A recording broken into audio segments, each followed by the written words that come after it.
Assalamualaikum warahmatullahi wabarakatuh. Baik, di sini saya akan memberikan testimoni terkait dengan IHT yang pernah saya ikuti yang diisi oleh Ibu Nira Surya SPD MSI. Perkenalkan terlebih dahulu, nama saya Yudit Wijaya. Saya adalah guru informatika di SMA Negeri 5 Balikpapan. Saya mengajar di kelas 10 dan kelas 11 pada mata pelajaran informatika. Jadi saya mengikuti IHT di SMA 5 Balikpapan yang diadakan pada hari Rabu 6 Agustus 2025 dari jam 13 sampai dengan jam 17 WITA. Yang dimana narasumbernya adalah pengawas dari SMA Negeri 5 Balikpapan, yaitu Ibu Nira Surya. Jadi materi yang saya ikuti adalah tentang pembelajaran perangkat pembelajaran mendalam atau dikenal dengan RPP.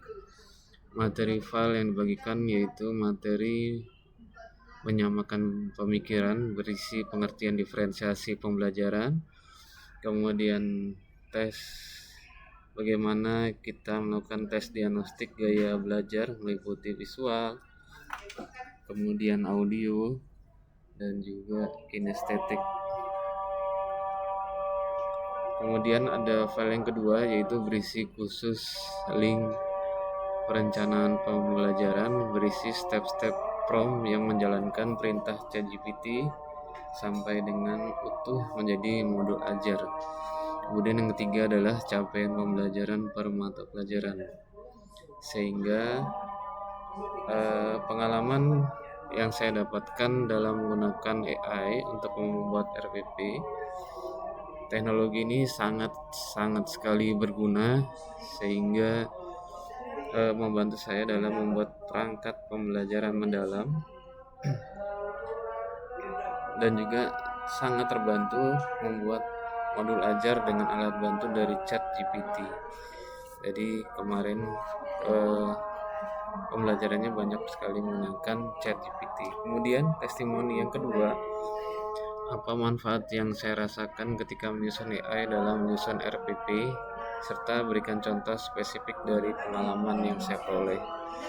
Yang pertama, sangat membantu dalam menghemat waktu persiapan.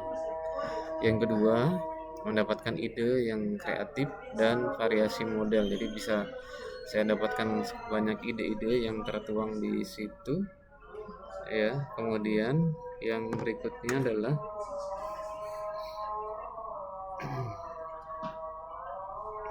yang membantu menyusun asesmen yang sangat beragam atau bervariasi dan memastikan di situ juga kita bisa terdapat CP-CP yang sudah di-split atau terpisah-pisah sesuai dengan mata pelajaran sehingga memastikan keselarasan CP dan ATP sehingga sangat berguna sekali.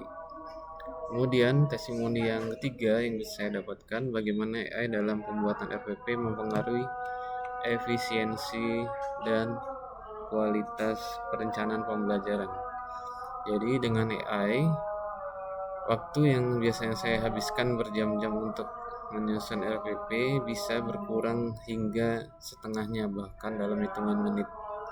Selain itu, kualitas RPP meningkat karena AI membantu menyusun asesmen dan rubrik penilaian yang selaras dengan tujuan pembelajaran.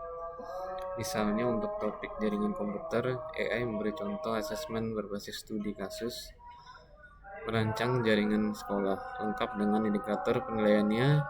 Hal ini membuat rencana pembelajaran saya lebih terukur dan relevan. Kemudian perubahan signifikan setelah saya mengadopsi AI. Jadi sebelum menggunakan AI, proses menyusun RPP sering memakan waktu lama karena saya harus mencari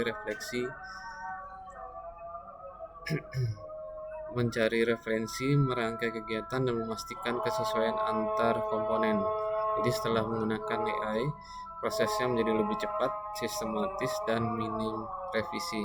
Jadi perbedaannya sangat terasa terutama saat harus menyiapkan RPP untuk beberapa kelas sekaligus. Kemudian testimoni yang berikutnya adalah tantangan dan cara mengatasinya.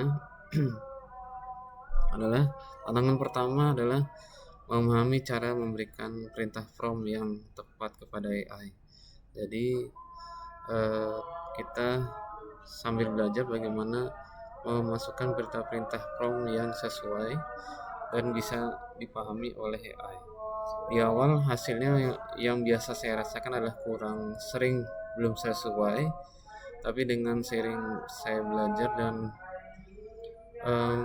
sesuai harapan, karena kelamaan yang saya peroleh adalah sesuai harapan dan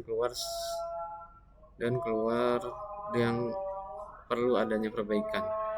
Jadi hasil yang keluar sering belum sesuai harapan karena instruksi yang saya berikan kurang detail, tapi berjalan waktu dengan saya belajar bisa sesuai dengan harapan, sehingga saya mengatasinya dengan belajar membuat prompt yang jelas, mencantumkan tujuan pembelajarannya, kemudian kompetensi yang ingin dicapai, format RPP, dan karakteristik siswa itu juga perlu dijelaskan kepada AI.